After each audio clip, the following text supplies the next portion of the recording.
کروں بسم اللہ الرحمن الرحیم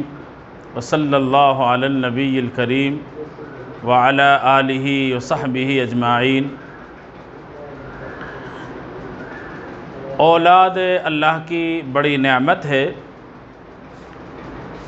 لیکن اسی اولاد کو اگر علم کے زیور سے آراستہ نہ کیا جائے، ان کو صحیح تعلیم نہ دی جائے، ان کی تربیت نہ کی جائے، اچھے برے کی تمیز ان کو نہ سکھلائی جائے، ان کو قرآن سے قریب نہ کیا جائے، خدا کا تعارف ان کے سامنے پیش نہ کیا جائے، یہ نہ بتلایا جائے کہ تمہارا پیدا کرنے والا کون ہے اور اس نے تمہیں پیدا کیوں کیا ہے، اور یہ زندگی دائمی زندگی نہیں ہے بلکہ اس زندگی کے بعد ایک اور زندگی ہے۔ یہ دنیا کی زندگی تمہیں امتحان کے لیے اور خدا کی بندگی کے لیے دی گئی ہے، اور تم پر کچھ ذمہ داریاں ڈالی گئی ہیں۔ یہ تمام چیزیں بہت ضروری ہیں کہ اولاد کو بتلائی جائیں، سمجھائی جائیں۔ اگر اولاد کا تعلق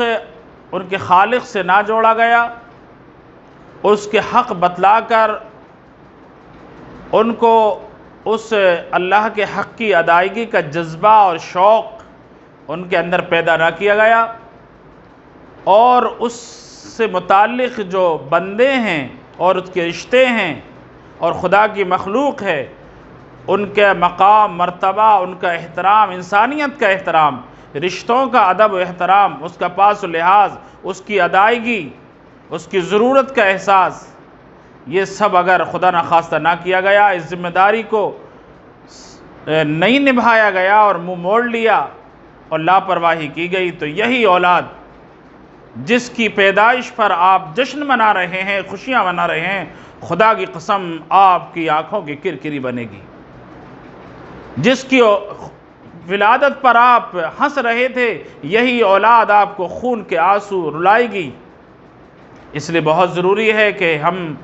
اولاد کی تعلیم کی فکر کریں، اور وہ تعلیم صرف تعلیم ہی نہ رہ جائے کہ 2 اور 2 4 سیکھ گئے اور سورج کہاں سے نکلتا ہے، یہاں ڈوب جاتا ہے، چاند اتنا بڑا ہے، زمین گول ہے، چپٹی ہے، بلکہ ان کے پاس وہ علم ہو جس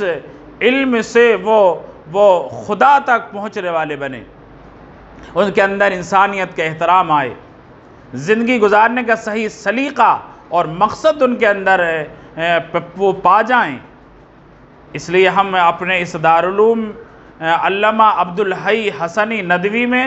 اس بات کی کوشش کر رہے ہیں ہمارے تمام اساتذہ کہ بچوں کو صحیح تعلیم تو دی ہی جا رہی ہے اور بڑی اس کے لیے کوشش کی جا رہی ہیں، ساتھ میں ہم کوشش کر رہے ہیں ان کی تربیت کی جائے، ان کی ذہن سازی کی جائے، ان کو بتلا جائے، سمجھایا جائے، ان کو ایسا تراش دیا جائے کہ وہ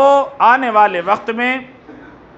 پوری انسانیت کے لیے نفع بخش ہوں۔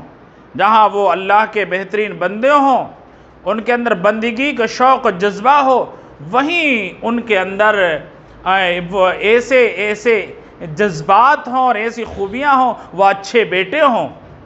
وہ اچھے اپنی بیوی کے شوہر ہوں، وہ اپنی اولاد کے اچھے والد ہوں، وہ جس شہر میں رہے وہ اچھے شہری ہوں، اگر وہ تاجر کریں تو بہترین تاجر ہوں، وہ اگر لوگوں کے درمیان انصاف کریں اور معاملہ کسی صلح کرائیں اور کوئی معاملہ ہے تو انصاف کرنے والے ہوں۔